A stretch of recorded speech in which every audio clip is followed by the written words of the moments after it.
panungin natin, Ziguswa pero ang ginatopa, mong nailaw ito pa may hulay ko. Natate ang paninatopa ko na kula kaya mo. Hoy napan na ay sabihin nang mamay mo ito pa ko tayo hina kula yung bang kay ay sabihin ito pa nang main nungin na hangin na. O ito pa ko tayo manhan hindi lang na ito pa nang main. Kung teso at aking naging lampi naman sa ka.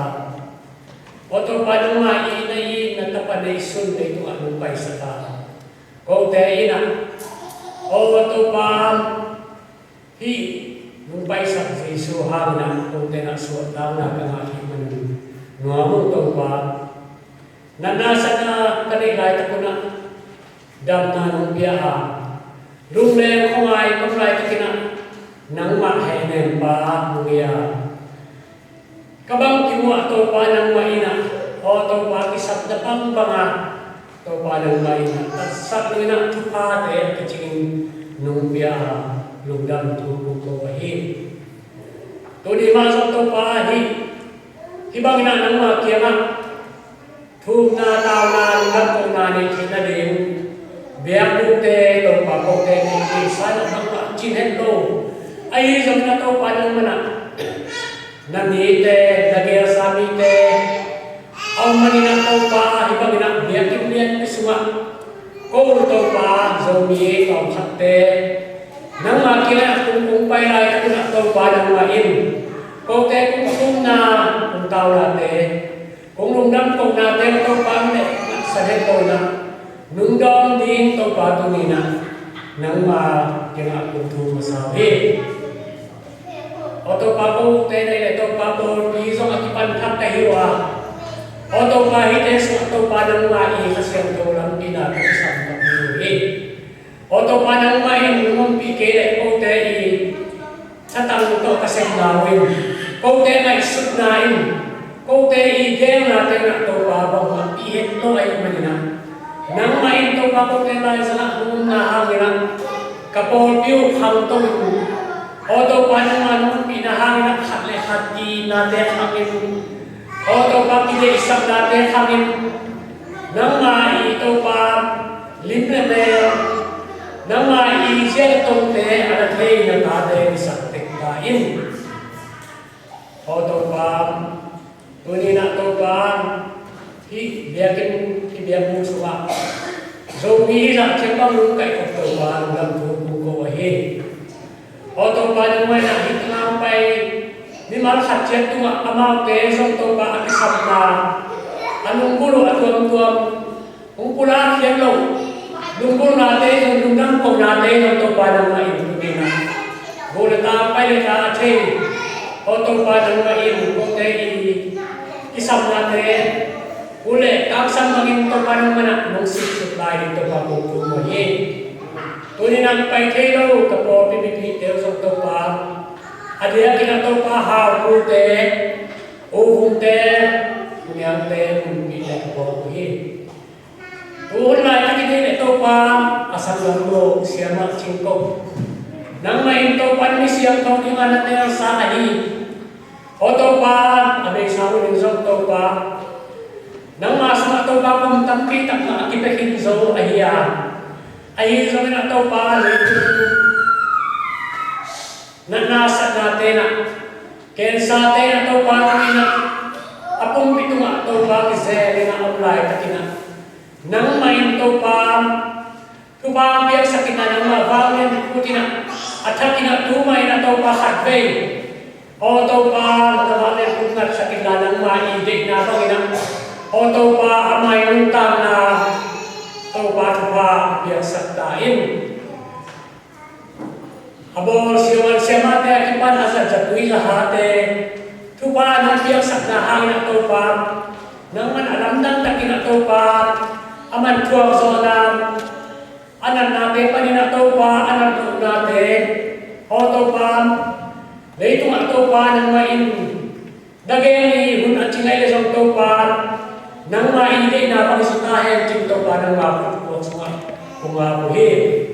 Tulad ito anong game asanggam awanawi tanga amsuwe sam tingi tale malia amte tale kogama amte trima amte tale munton toma to para sanggam unanaw o to pa alung kami tayo to para manghe saktahin china nang ma yang to pa na mungay wahid o to pa tiging to pa nakater kulatin to na ya sanggam pa mong pima azong to pa sanggam pa India naman to pa ikaw suwag chi o to pa unkalay na to pa lugi mo income sa ulang ito pa to ina nang main no tuam natin nung pekin jowa to pa nung tubo ko ahi asolo indam na kani nga iman insang to pa nung tubo ko so lahi o to pa pagkapsan tema asong to pa tubalong biyak saka o to pa sangamte balik-balik ng to pa abay sawo na kung kumabagin nang manmate naman saka to pa Bekam na to pa to ka so nilagyan ni na isulasa ule kani na ibang to pa na main to pa no biya nate kichika iba yung lugam to ko he ule yan ni dogma na to pa naman chikep sa kinla him na pamak na away na matay na hentay natin pan nanasat natin pan kung chikep sa tayo ule yan ng to pa ko ni ba na ite akipan Lam ka na to pa ng kamang tayo na buhay natin ko ito na.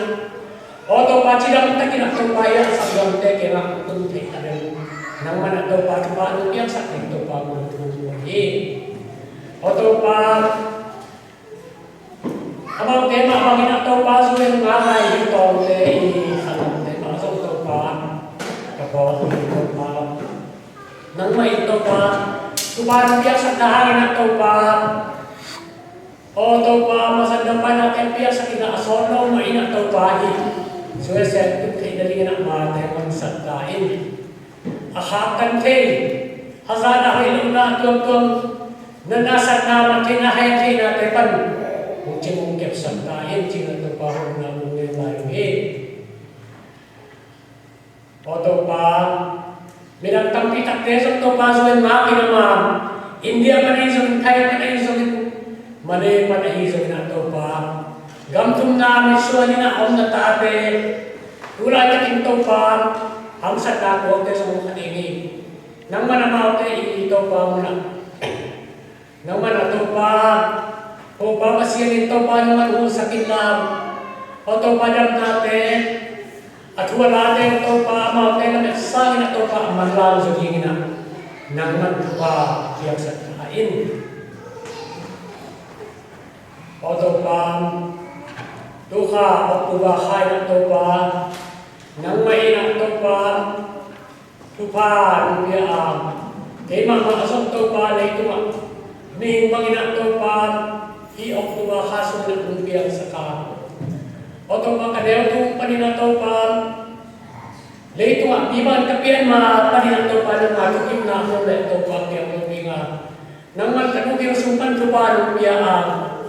O to anong suwag sa ka, nikati, kumkate, mo sa kato pa, to ni Jendong. O to pa, kabatete, anong kay Zeli, na to pa naman to pa, anong piyan natin, lugdang to kawahin. Mayan mo na to pa ng main. O to pa, kay Chinabang mamkay, nang man to pa, anong piyan na hangin na, nang kapasyan tayo na, mita na anak kayo. O to pa, mita na to pa, o to pa ng mahilim na bear, asubin, ng mga isuna, ng mga isak na bang to ba, isun tayo hindi na kalong simte at hakin ang to ka, ngos at kakta, hindi na nang mga sa bukiaki. O to pa, ikawak to ulit, nung tupan na biyag sa tanong maazong, at ano, to pa ng biyag sa ka. O to pa, tunit dong pumbiyak at sa tinang na lumbiyak sa kam. O to pa ng main. Upay kihun ka to pa, miwagin kanglianin. O to pa, abor pa ng maayisawin. Apian na ano pa ayisawin na. Amin bite, anong ramsak kanong isaktain. O to pa nang mai tubaro to kominte na isiya ina to pa leitung to pa bangthang kai manun tuni na to pa datate nang maumpi na nang matumpi na kakisam te buhi kita nga omni makasatyan maasang to pa nang may na to pa umpian na kasek na tabor na tewa tuni na to pa kam panina sente kahiwa Sem kailang kung tayo tama ni Om Loy Manin. Sem na po natin ato pa masandaw kay na piyala. O to pa sem so na ha na takuy tatang tidang natin. O to pa kim na pama lom na kuwar nung siya Loy siya to. Kilemin na to pa sem na po natin ako katoy kakay balinan. Sem kong tiya to pa ng maminsan kang sakay nila. Na dati ni mga katsyan tumatupa nang ngahoy natin kinaksat ngayon natupa kung kukuyin. O tupa, kung inadupoy na kung ay kalatin maikiyat sa kidlan, kung ay kailaw, kung ay kalaw, nang may buwan tupate, nang manatupa at sikson piyatin utin. Ito tenteng mo nang sutang kailaw. Jesus, Lord, kung ito para kanya kapapasya. Amen.